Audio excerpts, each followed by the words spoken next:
Good evening and welcome to Tucker Carlson Tonight. I'm Laura Ingraham, guest hosting while Tucker is on vacation with his family. I have a question. Do you know what a liberal's idea of Armageddon is? No, it's not a nuclear North Korea, but a successful Trump presidency. Do you know what the never-Trump Republicans on Capitol Hill fear the most? No, it's not ISIS, and it's not a 5,000-point drop in the Dow, but a successful Trump presidency. Today is the 200th day of this administration, and despite the hyperventilation and alarmism we're hearing from the National Press Corps, they're prematurely declaring the Trump administration a failure, of course. But in fact, it's the resistance to Trump that is playing a risky gambit. Now, I'm talking about the resistance like Chuck Schumer, Nancy Pelosi, of course, groups like La Raza and Planned Parenthood on the left, and on the supposed right, Senators Jeff Flake, people like John McCain and Tom Tillis. And what unites all of them is their sad and rather pathetic fear and loathing of President Trump. So they want you so saturated in this endless and mindless Russia story deal and other irrelevant West Wing staff intrigue that's mostly fueled by leaks that you even begin to believe their negative spin. And let's face it, these people are happiest when his numbers go down, when his legislation and his confirmation stall, even if their own approval numbers go down too. It's like they don't even care.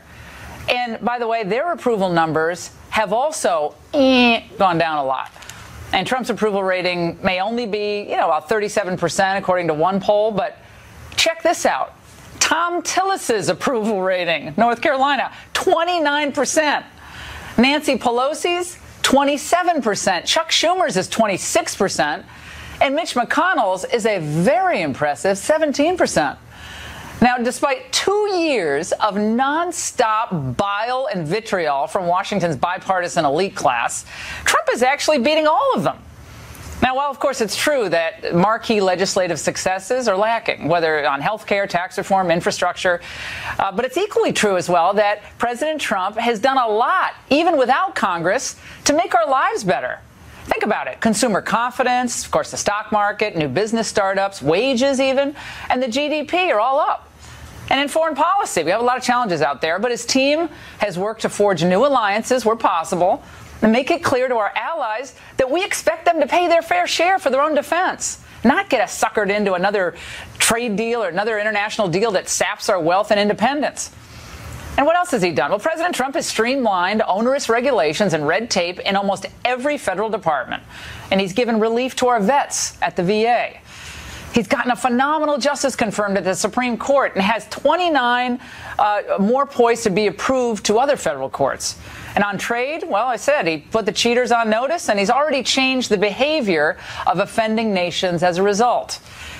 And I say this, other than maybe Bernie Sanders, he's the only living American politician who could get tens of thousands of people to show up in the middle of the summer, a hot day, and a non-election year to hear him speak. His approval numbers, yeah, they need boosting, that's for sure. But considering the 24/7 media onslaught against him, the distraction of the Russia probe, and the resistance from Congress, both sides in Congress, he's done a heck of a lot in just 200 days. And if he can keep focused and he can keep his team motivated, keep them together, and put pressure on the Hill to deliver on some of these big issues, he'll improve his numbers and he'll grow the populist movement.